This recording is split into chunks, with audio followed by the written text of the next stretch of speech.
성전과 거룩한 삶, 성전과 거룩한 삶이라는 제목으로 하나님 말씀을 잠시 나누도록 하겠습니다.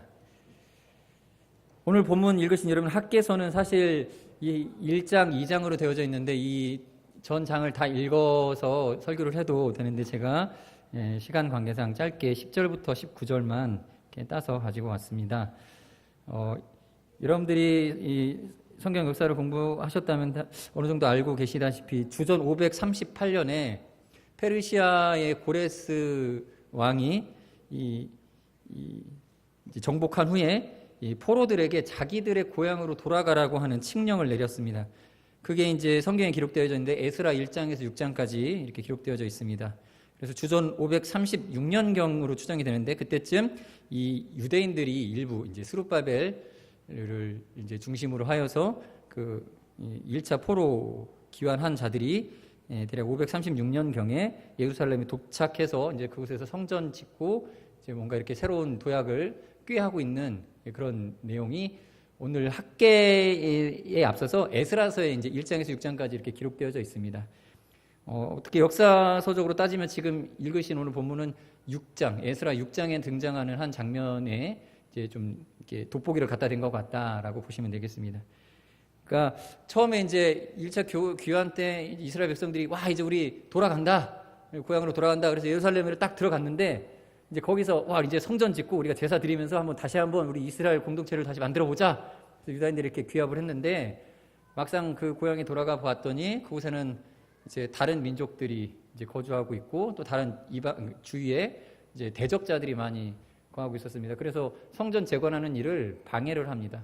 방해를 받아서 성전을 재건하지 못하고 대략 제가 계산해 봤을 때 한 16년 정도를 그냥 성전을 지으려다가 만 상태로 그냥 이 세월을 보내버렸습니다. 그리고 이 16년째쯤 되어서 이제 520년, 주전 520년에 우리가 이러고 있으면 안 된다. 우리의 성전을 다시 재건해야 된다라고 하나님 말씀을 이제 받은 학개가 이제 들고 일어나서 이 말씀을 증거하면서 이스라엘의 그 예루살렘의 성전 재건이 시작되는 그런 내용이 오늘 본문이 보여주는 내용입니다. 그래서 아무튼 성전을 짓고 다시 제사 드리며 살기로 계획했지만 막상 들어갔을 때는 그게 여건이 안 된 거예요. 그래서 오랜 시간 동안 그냥 그 성전 재건의 열정이 없어진 상태로 이렇게 냉각된 신앙을 가지고 한동안을 지내었습니다. 그러다 보니까 그들의 신앙이 어떠했는지 정확히 알지 못하지만 우리가 읽으신 본문 앞서서 학개서 1장 9절에서 11절에는 그로 인해 이스라엘 백성들이 얼마나 영적으로 피폐했고 삶이 이렇게 어려움이 닥쳐왔는지를 보여주는 장면이 학개서 1장 9절에서 11절에 이렇게 기록되어져 있습니다. 어떻게 성전 안 짓고 지내면서 어떤 상태로 빠져들었는지를 한번 여기서 추측해 볼 수 있습니다. 9절부터 11절까지 다 같이 읽어보겠습니다. 시작. 너희가 많은 것을 바랐으나 두려워 적었고 너희가 그것을 집으로 가져갔으나 내가 불어버렸느니라. 나 만군의 여호와가 말하노라. 이것이 무슨 까닭이냐. 너희는 각각 자기의 집을 짓기 위하여 빨랐음이라. 그러므로 너희로 말미암아 하늘은 이슬을 그쳤고 땅은 산물을 그쳤으며 내가 이 땅과 산과 곡물과 새 포도주와 기름과 땅의 모든 소산과 사람과 가축과 손으로 수고하는 모든 일에 한재를 들게 하였느니라. 여기 한재라는 거는 가뭄을 말하는 겁니다. 가뭄이 닥쳐왔습니다. 어떤 이유에서인지 어떻게 영적으로 얼마나 잘못된 길을 걷고 있었는지 모르지만 제사를 제대로 드리지 못한 결과로 인하여서 특별히 성전 재건에 힘쓰지 않고 성전이 그냥 황폐한 상태로 둔 이유로 인하여서 이스라엘 백성의 이와 같은 이 축복이 없음, 하나님의 복을 주심이 없는 상태, 오히려 재앙과 같은 상태가 머물러 있었다라고 이야기합니다. 그리고 우리가 살짝 엿볼 수 있는 것이 성전 건축에는 열심을 내지 못했는데 다른 데 또 열정을 쏟게 된 게 뭐냐면 자기 집 짓는 데는 또 열심을 냈다라는 거예요. 그 이야기를 여기서도 9절에서도 아까 살펴봤지만 더 자세히는 2절부터 4절까지 말씀이 기록되어져 있습니다. 2절부터 4절까지 한번 읽어보겠습니다. 시작. 만군의 여호와가 이같이 말하여 이르노라. 이 백성이 말하기를 여호와의 절을 건축할 시기가 이르지 아니하였다 하느니라. 여호와의 말씀이 선지자 학개에게 임하여 이르시되 이 성전이 황폐하였거늘 너희가 이때 판벽한 집에 거주하는 것이 옳으냐. 하나님의 전은 무너진 채로 긴 시간을 방치되어 있었는데 너희는 판벽한 집, 여기서 말하는 판벽한 집이라는 것은 히브리 원문에는 세푸님이라는 단어로 기록되어져 있는데 이게 덮개를 뜻하는, 널빤치 이렇게 넓은 어떤 이렇게 판넬 같은 걸 말하는 거죠.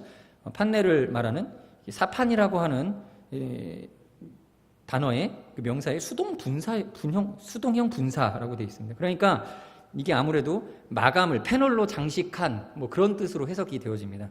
성서 해석학자들 중에 몇몇은 이것이 약간 사치스러운 의미로 해석되어질 수 있다고 봅니다. 그래서 집을 패널로 장식한 것. 요즘 말로 하면은 집을 지었는데 마감을 대리석으로 예쁘게 마감한 뭐 그런 뉘앙스로 들렸을 거라는 얘기죠. 그러니까 이 하나님의 전은 폐허 상태에 있는데도 불구하고 이스라엘 백성들은 자기 집을 짓는 데는 약간은 사치스러울 정도의 열심을 내었다라는 거예요. 이러한 부분을 하나님께서 약간 비꼬듯이 이렇게 선지자 학계를 통하여서 말씀하신 거죠. 특별히 이 사람들의 이야기가 뭡니까? 지금은 성전을 건축할 1절에 2절에 보시면 지금은 여호와의 전을 건축할 시기가 이르지 아니하였다 이렇게 얘기하죠.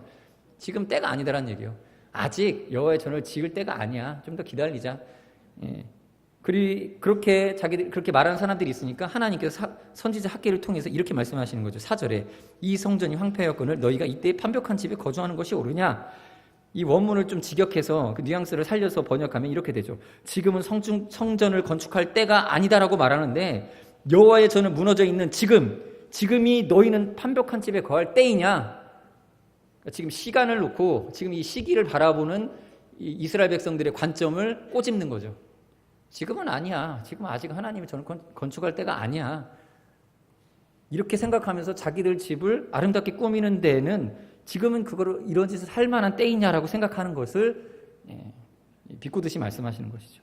그리고 하나님이 요청하시는 것은 뭡니까? 이제 이 8절에 보시면 산에 올라가서 다 같이 읽어보겠습니다. 시작. 산에 올라가서 나무를 가져다가 전을 건축하라. 그리하면 내가 그로 인하여 기뻐하고 또 영광을 얻으리라. 나 여호와가 말하였느니라. 무슨 얘기냐면 산에 가서 나무를 가져다가 전을 건축하라고 말씀하십니다. 원래 이 지금 수룹바벨 성전 이전의 성전은 정말 화려했던 성전인데 여러분들이 잘 아시는 솔로몬 성전입니다. 석공들이 돌을 깎아가지고 반듯하게 깎아가지고 다 돌을 건져오는 데서 다 깎아갖고 예쁘게 갖고 와서 쌓아놓고 마감을 뭘로 했냐면 레바논 백향목 나무로 판을 대가지고 마감을 했어요. 그렇게 지었던 게 솔로몬 성전인데 그렇게 화려하게 지었던 것에 대한 기억이 있는 사람들이 아직도 많이 있어요. 그런데 하나님께서 요청하시는 것은 그냥 산에 올라가서 나무를 가져다가 전을 건축하라 라고 말씀하시는 거예요. 그러니까 이런 뭔가 하나님이 전을 짓는데 뭐 그렇게 화려한 것 가지고 레바논 백향목 널판으로 마감한 그런 성전이 아니어도 된다라는 거죠. 뭐예요?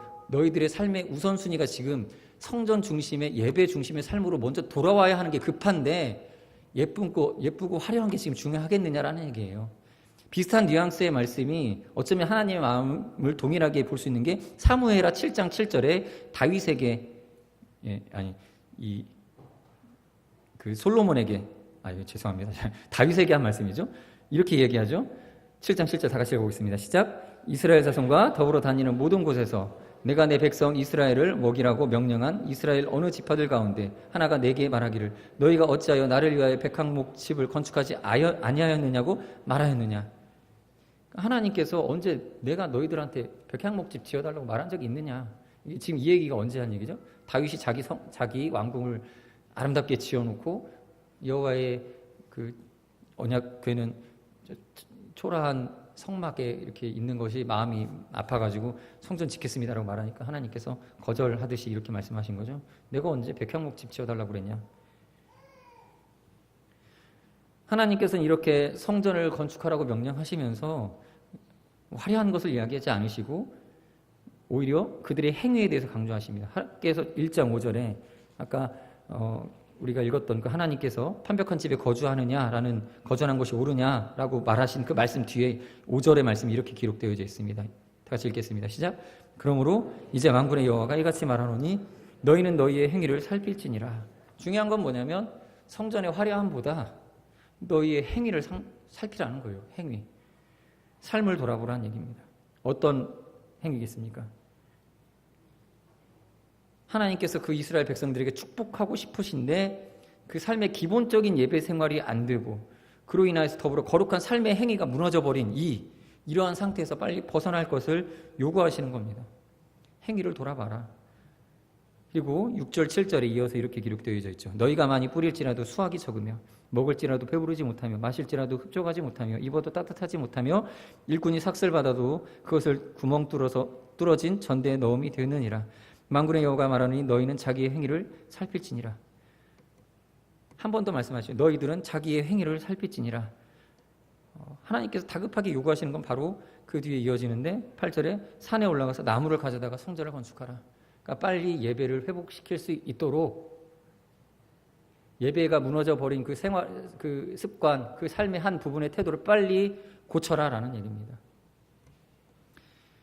그렇게 하면 하나님께서 8절 말씀에 너희는 산에 올라가서 나무를 가져다가 성전을 건축하라. 그리하면 내가 그것으로 말미암아 기뻐하고 또 영광을 얻으리라 여호와가 말하였느니라. 비록 그냥 산에서 나무를 벌목해다가 화려하지 않은 성전을 짓는다 할지라도 그것으로 인해서 하나님께서 기뻐하시겠다라는 얘기예요. 여러분, 학개 선지자를 통해서 하나님께서 말씀하시는 것이 무엇입니까? 이스라엘 백성들의 행위가 악하다는 것이에요. 그 행위의 악함의 원인이 무엇입니까? 우선순위의 문제였어요. 그 우선순위의 문제의 한 단면이 뭐냐면 하나님의 저는 등한시 한 채 자신들의 살집만 사칠스럽게 꾸미던 그들의 그러한 마음의 태도였어요. 그 우선순위가 자기 집에 있었음으로 인하여서 마음이 온통 자기 자신에게 쏠리는 거예요. 자기 집 꾸미기 한 가지가 뭐 죄는 아닙니다. 자기 집을 예쁘게 이렇게 가꾸는 거 뭐 좋은 것이죠. 그런데 그런 단순한 한 행위를 통하여서 그 사람의 벽어 다니는 그 행동이 그 마음의 우선순위를 다 대변해 주고 있다는 거예요. 하나님보다 나 중심. 성전은 황폐한 상태 그대로 두고 있고. 그래서 그들의 행위와 마음의 우선순위를 바로 잡기 위해서 당장 먼저 제시하는 것이 바로 성전 재건이었습니다. 성전 건축으로 시작해서 이 신앙의 형식적인 부분들을 바로 잡고 그리고 그 삶의 태도의 변화를 요청하시는 겁니다. 학개서의 성전 건축에 대한 강조는 결론적으로 건물의 중요성을 이야기하는 것이 아니라 그들의 삶의 행위를 요청하는 겁니다. 그래서 지금의 상황, 시기, 여건 탓하지 말고 여러분 예배 중심, 예배 우선의 삶을 살아가는 것입니다. 하나님 지금 이 본문을 통해서 우리에게 하시는 말씀이 이거예요. 어느 날은 몸의 컨디션이 안 좋아서, 어느 날은 친구들의 모임이 있어서, 어느 날은 아들 녀석이 뭐 또 휴가를 나와서, 어느 날은 가게 손님이 많이 들어오는 날이라서 이런 우선순위에 빼앗겨버린 그 예배의 기초적인 예배의 신앙의 삶을 먼저 돌이켜서 바꾸라는 얘기예요. 또 한편은 어느 날은 내 생각에는 내가 드릴 만한 어떤 마음의 준비가 되어 있지 않아서 뭐 헌금이라든지 이런 게 준비가 안 돼 있는 것 같아서 마땅히 입고 갈 만한 거룩한 어떤 좀 깔끔해 보이는 옷이 없어서 나름 격식이라고 하는 어떤 것들이 장애물이 되어가지고 예배를 드릴 수 없다라고 여겨지는 그 상황에 대한 그런 판단 이런 것들을 고치고 백향목으로 짓지 않아도 되니까 산으로 올라가서 지금 자라가고 있는 나무들을 가져다가 성전을 지으라 이 말씀이 우리에게 요구하는 것이 뭐겠습니까?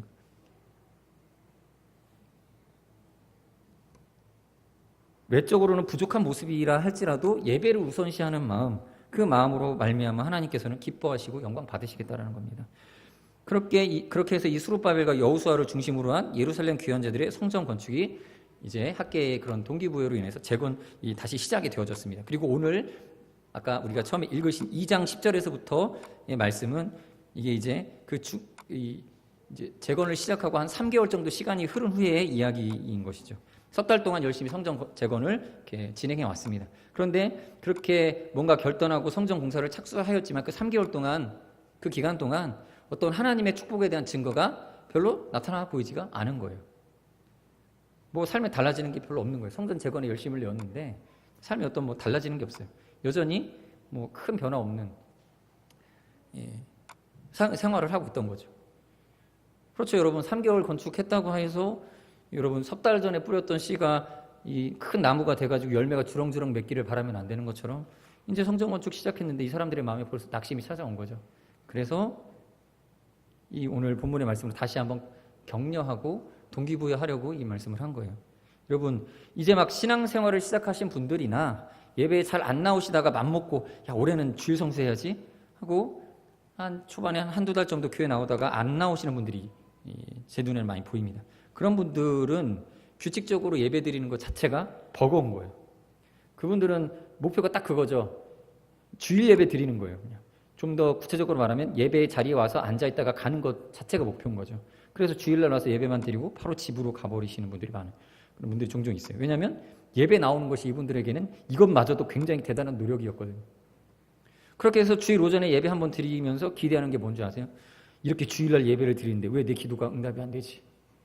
왜 하나님이 복 안 주시지? 이런 분들은 기도 목표가 뚜렷합니다. 대개는 이제 막 시작한 어떤 사업이 성공하거나 자신의 건강 문제나 자녀의 출세 등등 이런 것들 가지고 기대감 가지고 결단하고 한 2달 정도 열심을 내봅니다. 그런데 그렇게 하나 이뤄놓고 그 형식 지켜놓은 것 가지고 많은 것을 기대해요. 그러다가 이 효험이 없다고 느껴지면 다시 예전의 삶으로 돌아가 버립니다.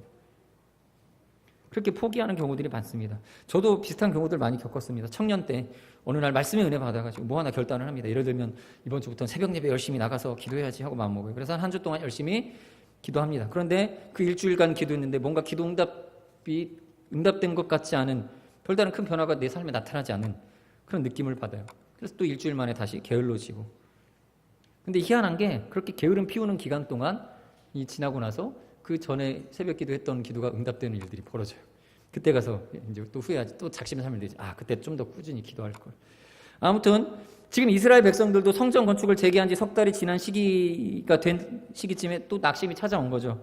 그래서 하나님은 학개를 통해서 새로운 격려의 말씀을 전해주신 것입니다. 그래서 그 격려의 말씀을 이제 격려를 해주시는데 그 격려에 앞서서 날카로운 비유가 10절부터 14절까지 나옵니다. 이 비유를 한번 우리가 읽어보겠습니다.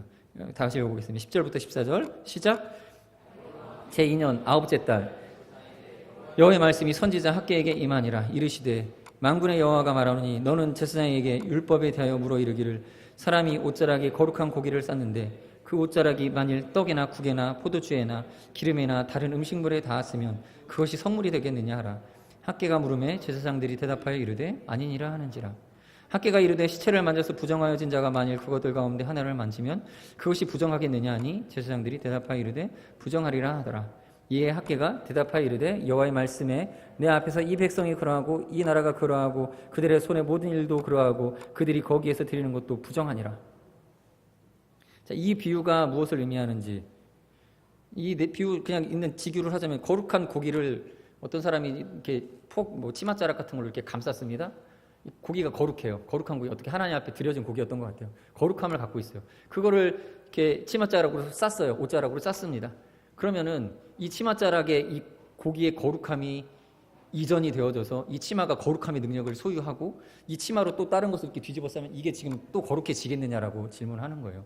여러분 쉽게 말해서 위생학적으로 이해하시면 돼요. 깨끗한 손으로 더러운 손을 가진 사람의 손을 잡으면 내가 깨끗하기 때문에 이 깨끗함이 이 더러운 사람의 손을 깨끗하게 만듭니까? 그게 안 되죠. 오히려 그 사람의 손에 더러운 것이 내 손에 묻게 되는 거죠. 그런 비유예요, 사실은. 그러니까 그래서 이야기하는 게 뭐예요? 이스라엘 백성들이 성전을 건축하고 있는 이 행위, 성전을 짓고 있는 이 자신들의 결단, 이것이 지금 여기서 무엇으로 비유가 되어지는지 옷자락인 거예요. 성전이라고 하는 옷자락, 성전을 짓고 있는 그 행위라고 하는 그 옷자락이 거룩함의 능력을 이전받아서 또 다른 누군가의 거룩함을 이전해 줄 수 있느냐? 그게 안 된다는 거예요. 그저 거룩한 것을 싸고 있는 옷자락은 옷자락일 뿐이에요. 중요한 건 뭐예요? 그 옷자락 안에 쌓여있는 고기가 거룩함이에요. 성전을 짓는다고 하는 성전 자체가 거룩함을 줄 수 있는 게 아니에요. 지금 이 사람들이 결단할 때 성전 제공 자체가 이 사람들의 삶에 거룩함을 덧입혀주지 못합니다. 언제 거룩함이 덧입혀집니까? 그 성전 안에 들어가서 거룩한 예배를 하나님께 드려야 그 거룩함이 이 사람들에게 임하게 되는 것이죠. 거룩함이 이 사람들의 죄를 사하는 제사의 거룩함이 나타나는 것이죠. 그러나 이제 성전을 짓기 시작한 이 한 가지 결단은 주 안에 우린 하나 모습은 달라도 예수님 한 분 죄를 지으면서 생활하는 것으로 인해서 오히려 그 죄가 이 사람들의 삶에 또 다른 영역에까지 악영향을 끼친다라는 것을 이 뒤에 나타난 시체에 대한 비유로 이야기해주고 있는 것입니다. 여러분, 중요한 건 무엇입니까? 옷자락이 아니라 그 중심에 있는 겁니다. 우리의 생활과 삶이 죄악을 행하면서 예배라고 하는 의식만 철저히 지켜드린다고 하여서 죄악된 삶을 가지고 있는 우리가 거룩해질 수는 없습니다. 우리는 예배를 통하여서 철저히 회개하고 돌이켜서 생활 가운데 죄를 멀리하는 거룩한 삶을 살아야만 그 거룩함이 우리의 삶의 모든 영역에서 하나님의 복을 모실 수 있는 거예요. 여러분, 성전 건축이 언제 완성됩니까? 성전 건축이라는 것은 건축물이 다 지어졌다고 해서 완성되는 것이 아닙니다. 솔로몬이 성전을 건축한 후에 제단에서 제사를 드리며 7일 동안 낙성식을 행하고 나서, 그것이 역대하 7장 9절에 나옵니다. 9절, 7장 9절 읽어보겠습니다. 시작. 여덟째 날에 무리가 한 성회를 여니라. 제단의 낙성식을 7일 동안 행한 후 이 절기를 7일 동안 지키니라. 날짜가 어떻게 계산되는지 정확히 모르지만 기본적으로 7일을 예배를 드렸습니다. 그리고 나서 그 뒤에 11절에 보시면 이렇게 기록되어 있죠. 솔로몬이 여호와의 전과 왕궁의 건축을 마치고, 솔로몬이 심중에 여호와의 전과 자기의 궁궐에 그가 이루고자 한 것을 타형통하게 이루니라. 언제 마쳤습니까? 성경에는 왕궁 건축이 마친 시기를 언제로 말해요? 건물 지어진 시기가 아니라 예배를 온전히 드리고 나서, 온전한 예배를 드리고 나서야 성전이 건축이 완성이 되었다라고 말하고 있습니다. 특별히 7일 동안 예배를 드렸다는 것이 의미하는 바를 좀 더 확대 해석하자면, 우리가 예배를 주일날 하루 드리는 것이 아니라 주일을 시작점으로 하여서 한 주간의 삶을 통하여서 통째로 하나님 앞에 온전한 산제사로 드리는 예배를 드리고 나서야 이 성전 건축이 완성된다라는 것입니다. 그리고 성전 건축에 약속하신 축복을 하나님께서 주시겠다라는 거죠. 성경에서, 특별히 시편에서 성전 중심의 삶을 강조하는 구절들이 많이 등장을 하는데, 성경에서 성전이 상징하는 바는 단지 건축물이 아니에요. 성전 중심의 삶이라는 것은 성전 건축물 안에서 사는 삶이 아니라 삶 속의 행위들이 그 예배 의식 속에서 행해진 거룩함을 지속적으로 연장시켜가는 삶, 그렇게 살도록 우리를 성경이 재촉하고 있는 것입니다. 여러분, 성전 건축을 먼저 해야 되는 게 맞습니다. 건축을 먼저 해야 돼요. 그것은 신앙생활의 습관을 잘 갖추라는 얘기입니다. 그렇게 비유할 수 있습니다. 여러분, 주일 아침에 눈을 뜨면 딴 생각하지 말고, 다른 거 갈등하지 말고 그냥 무조건 교회 나간다라고 생각하는 것, 수입이 들어오면 이 10분의 1은 무슨 일이 있어도 하나님께 드리는 것이다 라고 생각하는 것, 새벽 예배를 각오했으면 몸이 적응할 때까지 꾸준히 새벽 예배를 위하여서 내가 내 몸을 깨우는 것, 이런 습관들이 갖춰지는 것, 이것은 성전 건축하는 것, 기본인 것이죠. 이 습관을 만들어 놓은 것, 기본적인 토대를 만들어 놓은 것, 이게 성전 건축, 건물 짓는 겁니다. 그런 후에 삶의 현장에서 우리의 말과 행동에서 그 거룩함의 결과를 나타내고, 마귀와의 영적 전쟁에서 승리하고자 고군분투하기 위해서 예배 시간을 집중하여 하나님의 말씀을 듣고 말씀대로 어떻게 실천할까 기도하고 나아가서 그대로 살아가고자 애쓰는 것, 이것이 바로 우리가 추구하는 삶이라는 것이죠. 이건 뭐 여러분들이 많이 들었고 그동안 하나님의 말씀을 많이 묵상하면서 노력해왔던 것이겠죠. 그런데 오늘 우리에게 임한 이 은혜, 우리가 어떻게 까먹지 않고 누리며 살아갈 수 있을까요? 오늘 본문은 특별히 이제 15절부터 19절까지를 보시면 이 부분을 강조해 줍니다. 무엇이냐면요, 우리에게 잘 기억할 것을 강조해 줍니다. 잘 기억해라. 기억력을 강조해 줍니다. 여러분들 잘 기억하시기 바랍니다.